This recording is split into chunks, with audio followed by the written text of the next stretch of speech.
नमो नमः। सर्ववेदांत सिद्धांतो गोचरं तमगोचरं महेशं सच्चिदानंदं सद्गुरुं प्रणतोस्म्यहम्। देवव्यासा संस्कृत एवं भारतीय संस्कृति के प्रचार प्रसार एवं संवर्धन के लिए निरंतर गतिमान उत्तराखंड संस्कृत अकादमी के तत्वावधान में संचालित व्याख्यानमाला के क्रम में मैं डॉक्टर गोपाल कृष्ण जोशी धार्मिक, राजनैतिक एवं लोक सांस्कृतिक महत्व का संवाहक बागेश्वर इस विषय पर अपने विचार व्यक्त कर रहा हूँ। यूँ तो अपना पूरा उत्तराखंड राज्य देवभूमि है और उत्तराखंड मानसखंड एवं केदारखंड दो भागों में बटा हुआ है। स्कंद पुराण के अनुसार व्याघ्रेश्वर मानसखंड के अंतर्गत विराजमान है और बागेश्वर तीर्थ का हम धार्मिक, आध्यात्मिक, राजनीतिक और लोक सांस्कृतिक विभिन्न बिंदुओं पर अध्ययन करते हैं।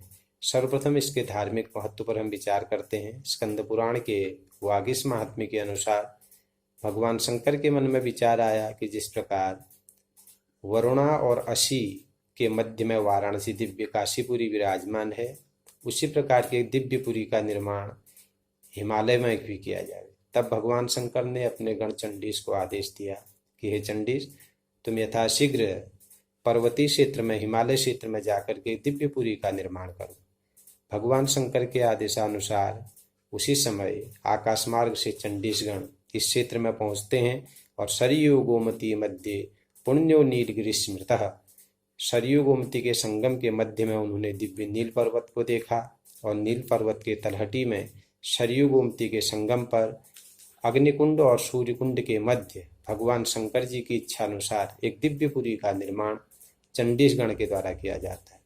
तब चंडीशगण इस पुरी का निर्माण करके भगवान शंकर को सूचित करने के लिए पहुंचते हैं और भगवान शंकर माता पार्वती सहित आकाश मार्ग से इस दिव्यपुरी पर विराजमान हो जाते हैं। और जब शंकर भगवान यहाँ विराजमान हुए तो आकाश मार्ग से दिव्य वाणी हुई और वाचा देवी ने भगवान शंकर का सर्वप्रथम यहाँ पर स्तवन किया। वाचा देव्या प्रथमतः संस्तुतम मुनि सप्तमाः वागीश्वरेति ते सर्वे तुष्टुगुरुगणनायकाः। आकाश मार्ग से समस्त देवगणों ने और दिव्य आकाशवाणी ने भगवान शंकर का स्तवन और आराधन सर्वप्रथम किया। तो इसलिए यहाँ पर भगवान शंकर का दिव्य स्वरूप वागीश्वर इस नाम से जाना जाने लगा और यहाँ पर भगवान की वागीश्वर के रूप में पूजा होने लगी।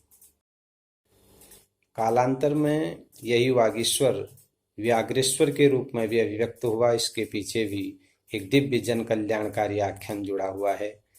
भगवान ब्रह्मा जी के आदेशानुसार वशिष्ठ जी जन कल्याण के लिए स्वरमूल से सरयू को लेकर के अपनी यात्रा को आरंभ कर रहे थे और सरयू को लेते हुए ब्रह्मशिला के समक्ष वशिष्ठ जी पहुंचते हैं और दैववशात उस समय ब्रह्मशिला के पास मृकंड पुत्र मार्कंडेय जी ध्यान में बैठे हुए थे। सरयू के कलकल छलछल के निनाद को आगे बढ़ाने में मार्कंडेय जी का तप भंग हो सकता है। इस हेतु वशिष्ठ जी बड़े चिंतित हो गए और किस प्रकार सरयू को आगे बढ़ाया जाए, ये प्रश्न उनके आगे था। तब उन्होंने जन कल्याण हेतु भगवान वागीश्वर जी का यहाँ पर आराधन किया, स्तवन किया और वशिष्ठ जी का मनोभाव समझते हुए शंकर भगवान ने उनके कार्य को सिद्ध करने का वचन दिया। और उसी समय माता पार्वती को भगवान शंकर ने आदेश दिया कि हे पार्वती, तुम गौ का रूप धारण करो और मैं व्याघ्र का रूप धारण करूंगा और वहीं ब्रह्मशिला के समक्ष पहुंचकर हम मार्कंडेय जी के पास पहुंचेंगे और उनको भी दिव्य दर्शन देंगे, साथ ही वशिष्ठ जी को भी सरयू को आगे बढ़ाने का अवसर मिल जाएगा, ऐसा उन्हें वचन दिया। और उसी समय पार्वती गौ का रूप धारण करके ब्रह्मशिला के समक्ष पहुंची और शंकर व्याघ्र का रूप धारण करके गौ के पीछे आक्रमण करने की स्थिति में पहुंच जाते हैं और अकस्मात गौ रंभाने लगती है। गौ का वह करुण क्रंदन सुन करके मार्कंडेय जी बड़े विस्मय में पड़ जाते हैं और अपनी तपस्या को छोड़ करके यथाशीघ्र वो गौ की रक्षा के लिए प्रवृत्त हो जाते हैं और भगवान शंकर उस दिव्य अलौकिक माया के द्वारा ही वहां से व्याघ्र रूप में उस गौ को भगा करके पश्चिमी तट की ओर ले जाते हैं। सुरभि रूपमास्थाय तथेत्युक्त्वा महेश्वरी तस्यानुप्रययो देव सिंह रूपेण सत्वरः। भगवान शंकर जी ही गौ के पीछे जाते हैं और पश्चिम दिशा की ओर चले गए, तो मार्कंडे जी भी अपनी तपस्या को छोड़ करके शंकर के उस व्याघ्र और गौ के रूप के पीछे चले जाते हैं और इधर वशिष्ठ जी सरयू को लेकर के आगे को बढ़ जाते हैं जन कल्याण हेतु। सरयू आगे को प्रवाहित हो जाती है और यहाँ मार्कंडे जी को मनोभिलषित फल प्रदान करने के लिए भगवान शंकर दिव्य दर्शन देते हैं और तमेव देवम व्याघ्रेशम मत्वा व्याघ्र स्वरूपिणम प्रणम्याभीप्सिताम कामान प्राप्य सत्यम ययौ पुनः।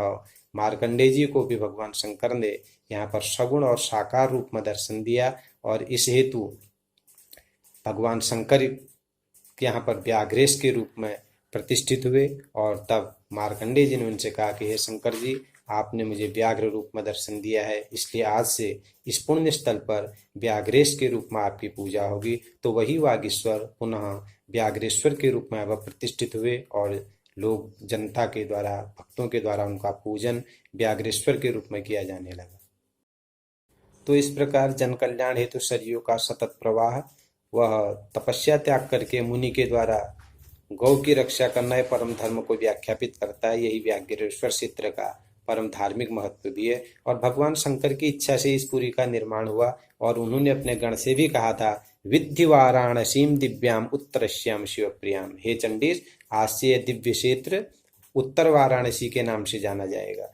यद्यपि आज प्रचलित भाषा में लोग कभी बागेश्वर को उत्तर की काशी भी कह देते हैं, लेकिन धार्मिक और एक प्रामाणिकता के आधार पर बागेश्वर को उत्तर वाराणसी के नाम से जाना जाता है। कालांतर में यही व्याघ्रेश्वर और बागेश्वर शब्द जो है भाषिक परिवर्तन के कारण बागेश्वर के रूप में भी अभिव्यक्त होने लगा और आज हम इसको बागेश्वर के नाम से जानते हैं।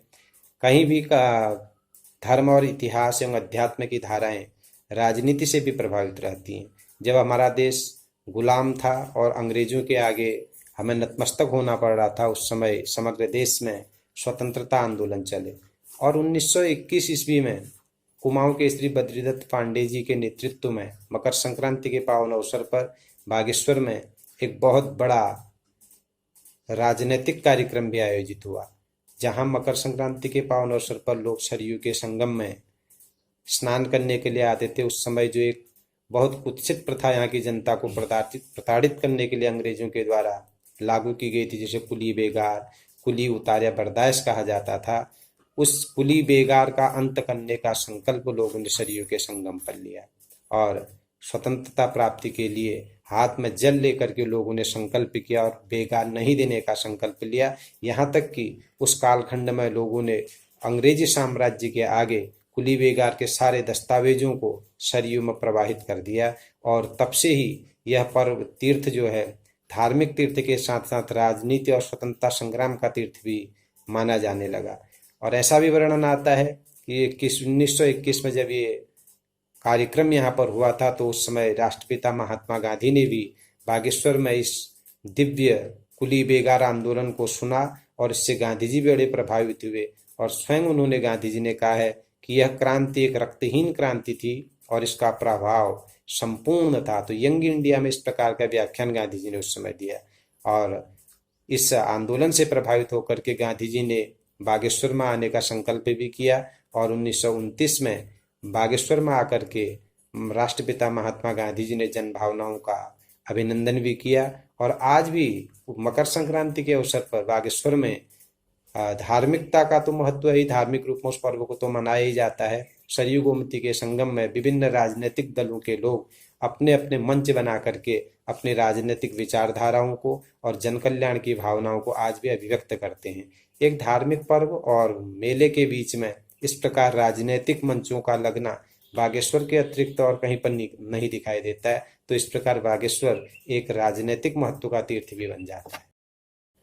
मकर संक्रांति का मेला समग्र भारतवर्ष में एक धार्मिक पर्व के रूप में मनाया जाता है और अपने पूर्वांचल क्षेत्र में भी उत्तरायणी का मेला बड़ा प्रसिद्ध है। आज यद्यपि विभिन्न स्थानों में उत्तरायणी का मेला लगता है और आयोजित किया जाता है, लेकिन बागेश्वर का उत्तरायणी पर्व सबसे बड़ा माना जाता है और यहाँ पर लोक संस्कृति से भी जुड़ा हुआ यह पर्व है और हम यहाँ पर इसको घुघुती त्योहार के रूप में भी मनाते हैं।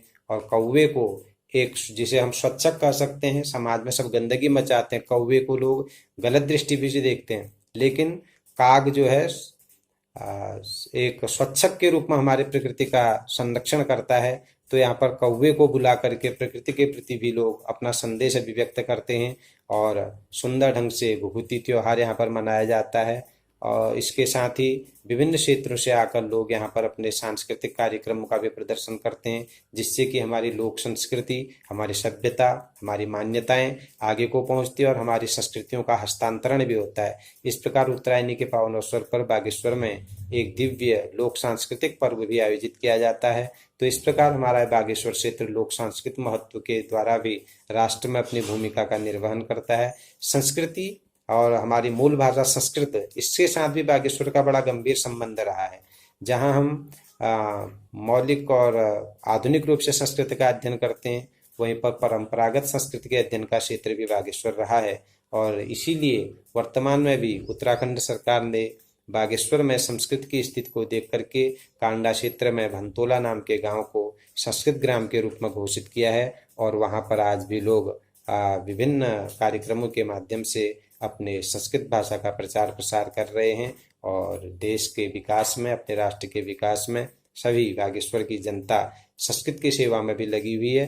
तो निष्कर्ष रूप से हम ये कह सकते हैं कि अपना बागेश्वर क्षेत्र धार्मिक, राजनीतिक, लोक सांस्कृतिक महत्ता के साथ साथ संस्कृत की सेवा में भी निरंतर गतिमान है। और इस अवसर पर इस व्याख्यान माला के माध्यम से बागेश्वर क्षेत्र का एक संक्षिप्त रूपरेखा रखने का अवसर मुझे मिला। और आज देश एक कोरोना की महामारी से जूझ रहा है, बहुत भयंकर स्थिति में राष्ट्र है। मैं अंत में भगवान व्याघ्रेश्वर से यही प्रार्थना करता हूँ कि हे प्रभु, सर्वे भवन्तु सुखिनः, सर्वे सन्तु निरामया, सभी को आरोग्य प्रदान करें और राष्ट्र सुखी, समृद्ध और पूरे विश्व शांति को प्राप्त करे। इन्हीं शब्दों के साथ मैं अपनी वाणी को विराम देता हूँ।